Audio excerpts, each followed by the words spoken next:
Welcome to Resistance Live. Since 2017, Resistance Live has been the go-to home for political and legal news and analysis through a decidedly progressive activist lens. I'm your host, Elizabeth Cronise McLaughlin.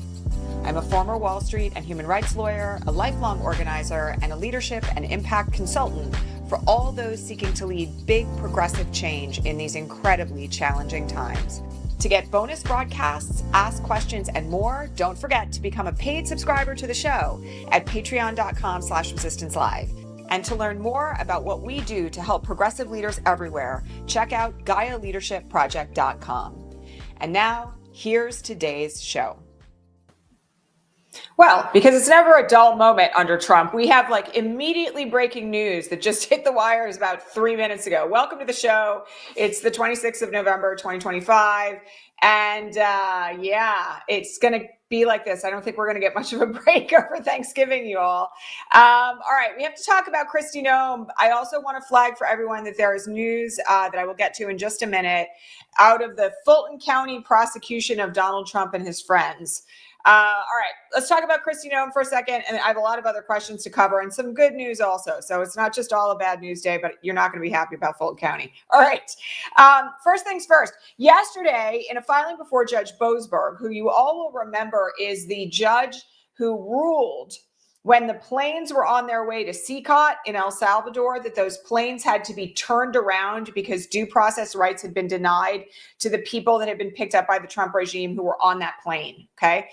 Everybody remember that the plane was not turned around, and there has since then been contempt hearings underway to try to figure out who exactly it was who advised the pilots of those planes that they could continue and land in El Salvador, which resulted in 4 months of torture, sexual assault, plain old assault, all sorts of other things happening to those 200 and some odd men who landed in CCOT, including Kilmar Abrego Garcia. All right, so this case has already gone up to the Supreme Court once. And what you will remember was that the Supreme Court actually ruled against the Trump administration in this case. What they ruled was that you could not apply the Alien Enemies Act to deny due process to people being detained, let alone at that point, now there's been another ruling since then, but deported to a third party country, okay?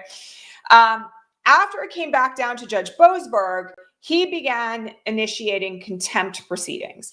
And one of the things about contempt, if you have violated a court order, is that it can in fact land you in the clink. We've talked about this over and over and over again here on this broadcast over the last 9 years. In some instances, if the defiance of a court order is so willful, contempt can include up to time in jail.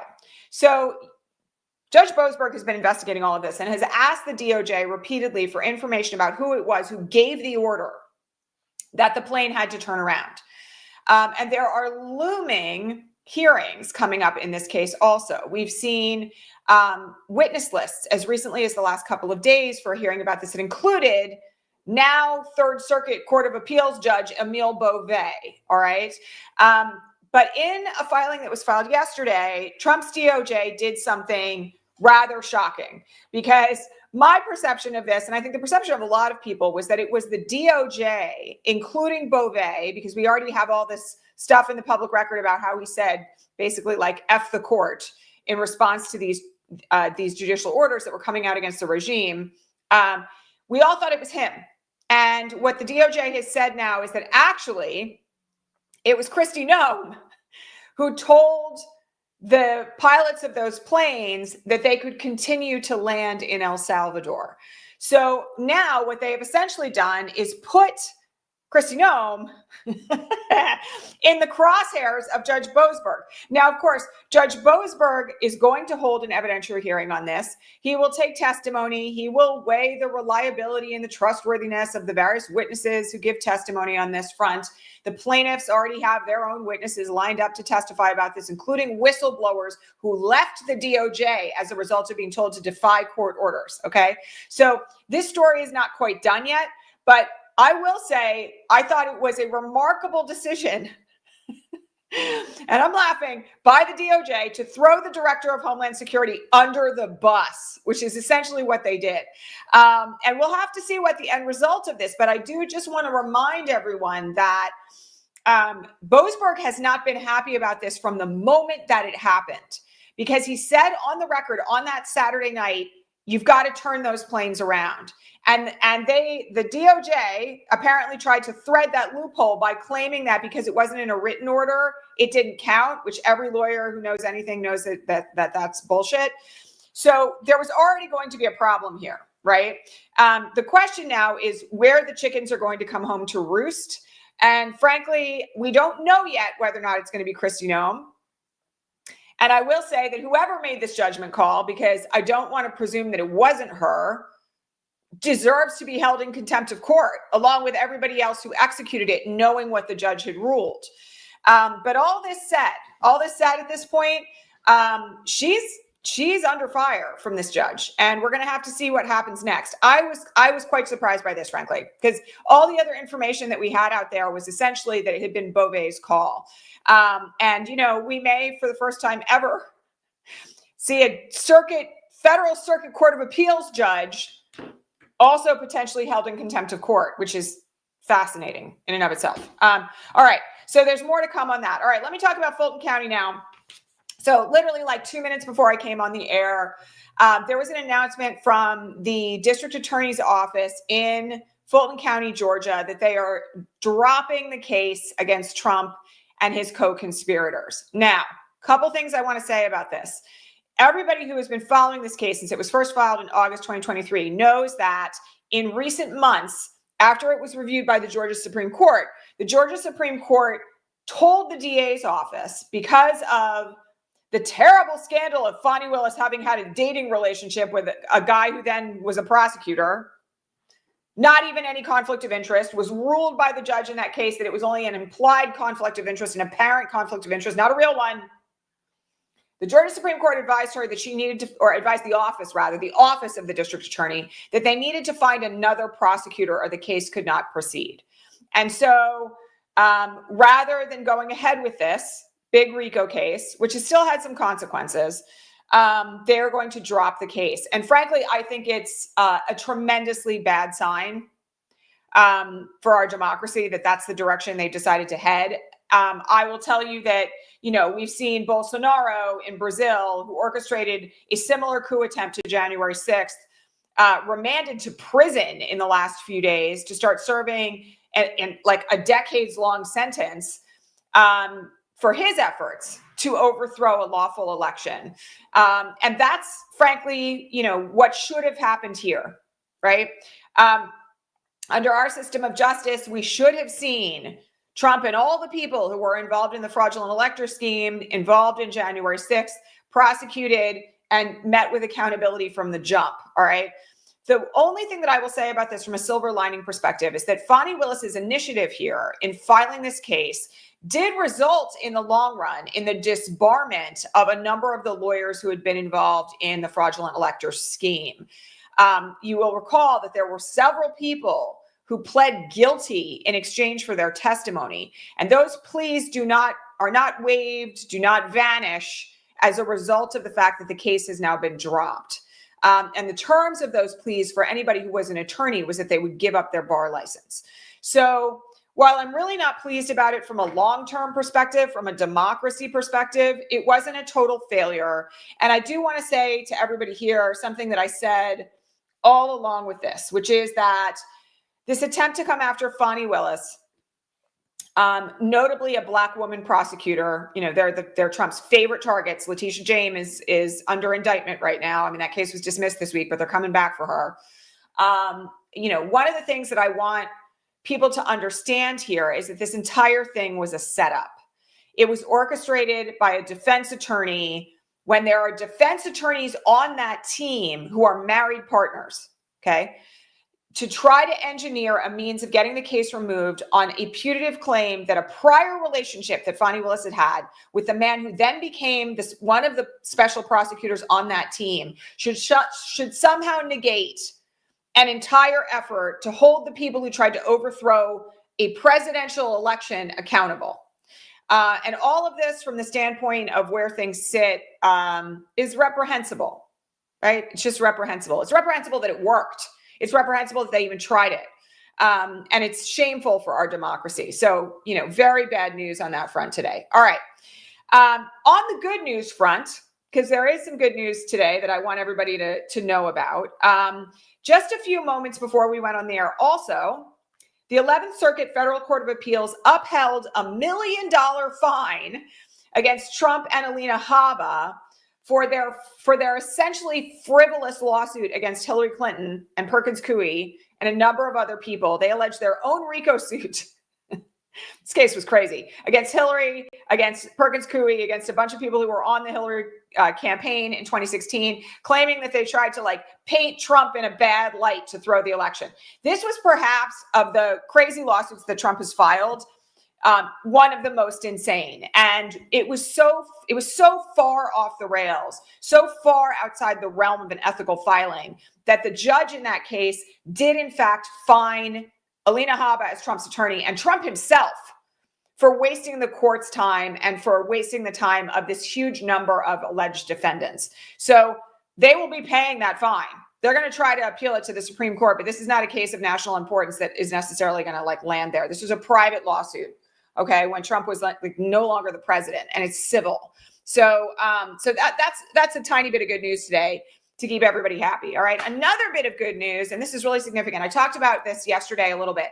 Aftyn Behn, who is running for the U.S. House of Representatives in a special election in the Tennessee 7th, the election is next week, is now, as of polling this morning, within 2 points of her Republican opponent. Okay.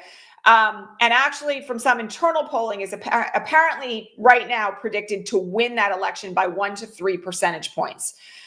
This is a crazy thing because this is a district that went for Trump by 22 percentage points a year ago.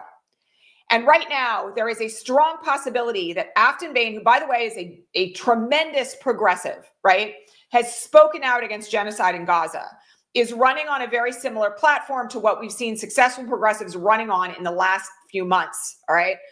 She may flip this seat. And that, by the way, in addition to being kind of like another bellwether of where things are headed for the midterms, is also going to give us another vote in Congress. So I just want to remind everybody that you can phone bank for Aftyn Behn from anywhere in the country. If you go on to mobilize.us and you plug in her name, you are going to get multiple opportunities to phone bank for her through various organizations, including Indivisible. So this is one to watch next week. And frankly, I think that this is going to be another one of those watershed moments where we're going to see how the electorate is tilting. And we need another vote in the House, full stop. The closer we can get to having a tie vote there on anything, if someone's out, the better we will be. Okay. Yesterday as well, the New York Times did something shocking and not in the way that you would have thought. They ran a piece on Trump's failing mental and physical state.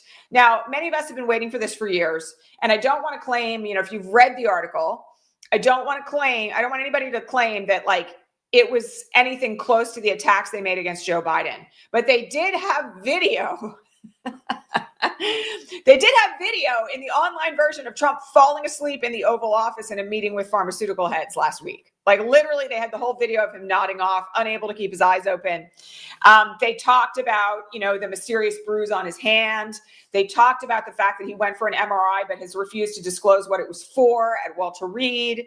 And the framing is not ideal. I want everybody to understand, the title is something like Trump confronts aging in the Oval Office. It's something along those lines, right? It's not like there are huge questions about his mental and physical state, but they actually went there. And, I will just note that many folks, Mariam Kaba, right? Various other folks that I follow on social media were like, well, so it begins. At least we've cracked that ceiling. And now I think there's going to be additional questions of is he actually healthy in mainstream media? Do we have real questions about his physical state, right? What is the bruise about? What was the MRI about? Why is he bragging about taking a cognitive test that they only give to you if they think you might have dementia, right? All of this stuff is relevant, and it's good, really good. to have it out there in a mainstream news source where more people will be talking about it. So I, again, was surprised by this, but it's a sign of where we are. And frankly, you know, somebody on my video, or one of my videos earlier in this week, put a comment up there that was like, you always say, you know, you've been saying now that there are cracks in the MAGA armor, and I'll believe it when I see it. This is another crack, you guys. And again, I think that there's not really a kind of, I don't know how to put this. With the doomsayers and the cynics, there is this thing of like, nothing will ever take him down. But, you know, I have to remind you all, like, every fascist regime in history has fallen eventually. And also, dictators who are in mental and physical decline don't last, right? So I'm not predicting that it's going to happen overnight, but dominoes are falling right now, and more than a few of them, right? Like, you know, we talked about this earlier in the week with Marjorie Taylor Greene resigning, and with the scandal around like Tucker Carlson interviewing a white nationalist, which has led to like this huge rift in MAGA about like being, you know, allegedly pro-Israel and pro-Jewish, and having Tucker Carlson sit down with someone who is literally a Holocaust denier, right? These have caused huge rifts. There are podcasters like running away from Trump right now who endorsed him in 2024, these bro podcasters who have like tens of millions of listeners. So again, the New York Times coming forward with this is another sign of where we are. And, you know, I do want people to grasp that the more doubt is sown and the more news sources that people are listening to talk about this, the more the public is going to be asking questions generally. Okay. And for folks who are wondering, you know, you can go back and watch my broadcast about Marjorie Taylor Greene, but, you know, I have to point out the other thing about this that I think is really relevant right now is that there's a clear trajectory for some people in MAGA to act now in furtherance of what's going to happen after Trump. That is actually what I suspect is going on with Marjorie Taylor Greene, even though, as I said earlier this week, nobody really knows. Like, all the main commentators are like, I don't understand this decision on her part. Nonetheless, that actually is a rational explanation. There are people out there right now who seriously are like, MAGA's over. It's just a matter of time now, right? And so that move by Marjorie Taylor Greene and these rifts that are forming, and now the mainstream media picking up on stories that we all know are stories that should have been covered for a really long time, is literally a sign, like multiple signs over like a very short period of time, that things are starting to fall apart. And I have to remind everybody, that's on top of all the victories in the November election, right? That's on top of like a bunch of serious, you know, events like the Mamdani event in the Oval Office, where he threw Elise Stefanik under the bus, right? Where he endorsed Mamdani's socialist policies, right? Like, all of these things are, you know, signs of where we're at, and they should not be ignored. They should not be minimized, because every single one of them is another crack in the armor. It's really important to pay attention to like the totality of this and not just the individual events that are taking place. Okay. All right, I have to mention the We Ain't Buying It economic boycott this weekend. So for those who haven't been paying attention to this, and you should have been, but I'm going to tell you about it anyway. Many of you know that Target has been the subject of an economic boycott organized by Black women since they rolled back their DEI policies, including like their Black History Month stuff, their LGBTQ Pride Month stuff, as well as their own internal corporate policies with regard to DEI when Trump took office. And that has resulted in plummeting revenue for Target. This actually has been one of the most effective economic boycotts of this era. They lost 15%, or I think the last time I looked, it was 15%, maybe more by now, of their revenue since the economic boycott began.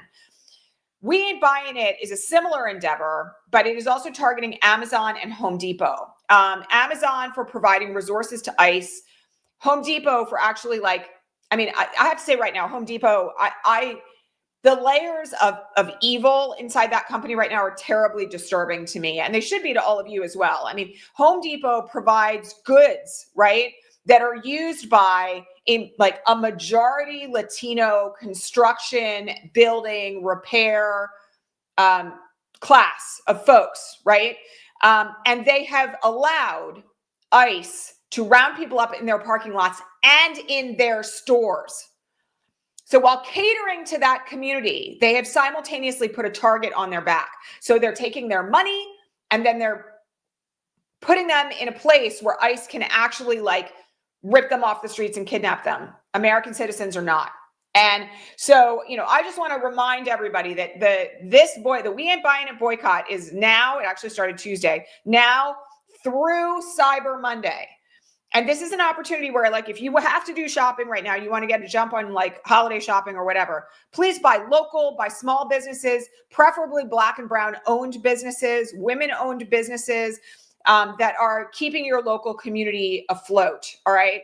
And avoid the big box retailers that are really screwing over their people. I put Walmart in this category also, by the way, you guys, because of all the big box retailers, Walmart is the one that has the most full-time employees who still need SNAP to eat.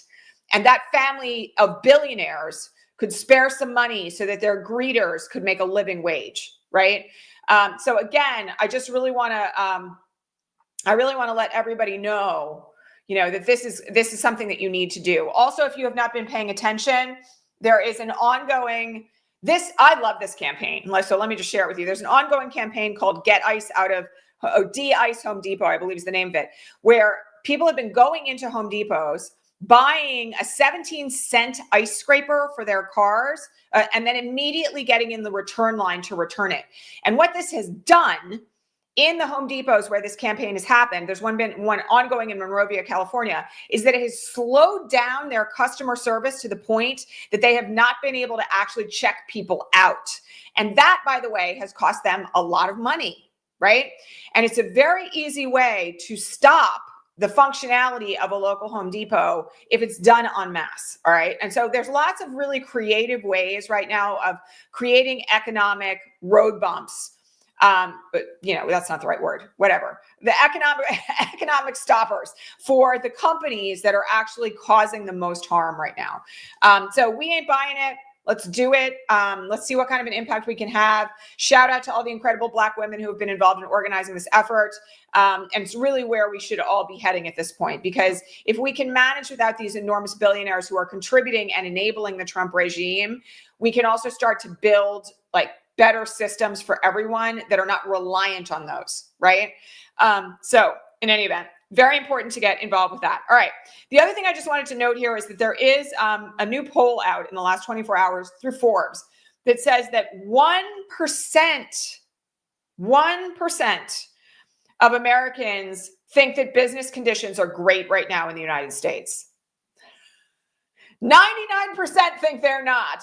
And that, by the way, is another harbinger of where we are in relation to the regime. Because, again, I have to point out, Trump's numbers are plummeting everywhere on every issue. But on the economy, they are like in the toilet, okay? And I know that it's going to be a really tight and rough Christmas for a lot of folks. I've had this conversation with my kids already, like, don't expect we're going to have like an abundant flowing Christmas because every single thing is so much more expensive. Like I know I posted about this on Blue Sky yesterday, but I was in our local Whole Foods where I very rarely shop these days. I ran in there because I needed something for Thanksgiving and it's like our closest supermarket.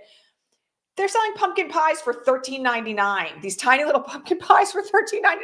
And I literally had a conversation with my kid where I was like, you don't understand. You can go into Costco and get a pie 3 times that size for $6. Like everything is so expensive right now. And so, you know, one of the things that I want people to really understand right now is that a lot of people are struggling. And it's not just people who are already living below the poverty line. It's people who are middle class, right? It's really everybody but the 1% is feeling the impact of the tariffs, the negative economic policies, the looming loss of ACA premium subsidies, everything else that's going into this combination of things. And that's on top of the fact that we have huge billionaire corporations that are raising prices right now on consumers because they can get away with it, right? So in any event, I really want folks to be mindful about this. And also, if you have some money to spare, please donate it to your local food bank. I'm going to remind everybody that cash to a local food bank can often buy 6 times the quantity of like a can of beans than what you would pay for it if you bought the can of beans and walked it over there, because they get bulk discounts. So very, very important to make sure that you are, donating cash if you have it to keep people alive. All right. Final point I wanted to make today, because we are, on the verge of Thanksgiving here, genocidal colonialist holiday such as it is to remind everybody of the fact that the doomsaying and the naysaying on social media is not actually a reflection of reality. There are some things that are really bad, right? Like ICE kidnapping people off of the streets and deporting them, ICE raiding apartment buildings and putting toddlers in zip ties, shooting people, right? Slamming clergy people to the ground. All of that is really bad. And I don't want to minimize it at all. But I also want to remind people that it is very important in this era. And I said this to our folks, inside the Ripple Effect Institute yesterday, to remember that like not every single thing is awful, right? And I think we've got to do the active work of managing our mindsets around this right now so that we don't fall prey to the doomerism that makes us check out from the necessary work of activism. So my invitation to you this Thanksgiving is to not just make a list of the things that you're grateful for, but make a list of the things that are going right. Right? Because there's a bunch. Like I come on here every day and I try to give you a few to keep you guys off the ledge, and also to make sure that you understand that like people are in motion everywhere. Good people are doing work everywhere to try to preserve democracy and save lives and keep people safe. And so it's really critical right now that we don't lose sight of the things that are going well. And I think it's a very important exercise right now, by the way, to rather than do that thing of like, we're all effed and everything's going to hell in a handbasket, to actually consciously choose to look at the stuff that actually is going well. And to also pay very close attention to where people are organizing, right? This is why I share a lot of this stuff on social media when I come across it. There's protests happening at ICE facilities all over the country. None of it is getting like the same kind of mainstream press that Broadview did after like weeks and weeks and weeks of protests. But there's a lot out there, right, that's going on right now. There's a lot of people organizing in their own communities for food insecurity, for community health clinics, organizing public libraries, which are often like ground zero for people who are unhoused, doing all sorts of things right now that are really moving in the right direction. So my wish for all of you this Thanksgiving is, of course, that you have a great gathering with friends, family, actual or found, and as well that you take a moment, right, to appreciate what is going right and to say thank you to people who are actually organizing things, and to be grateful for your own investments of time and acknowledge it if you yourself are doing that, which all of you should be. All right. Just like critically important to stay focused on the good while also dealing with the reality of where we are. And there's going to be a lot more to say about that as we head toward 2026 and the midterms. All right. That's it for today. I'm not here Thursday or Friday. I want to wish you all again a happy holiday. And please subscribe to this channel if you have not yet done so. By the way, somebody asked me about this yesterday. In addition to the fact that your paid subscriptions on Patreon are what keep this show alive. So if you're not yet a subscriber, I really would love to have you go over there and subscribe for as little as $5 a month, or you can use our code FALL2025 to get 20% off annual subscriptions. You can also gift subscriptions on Patreon to your friends and family for the holidays or anytime. There is a gift subscription option available over there if you go check it out. All right. So thank you all for your support. Grateful for all of our viewers here, long time and new. And I will see you all back here at regular time next week. All right. Thanks so much, everybody. See you soon. That's our show for today, folks. Thanks so much for being here at Resistance Live. To get more out of the show, including bonus broadcasts, the answers to all your most pressing political and legal questions, and way more, head on over to patreon.com/resistancelive and become a paid subscriber. And don't forget to hit subscribe here on your favorite podcasting platform to make sure that you never miss an episode. See you next time.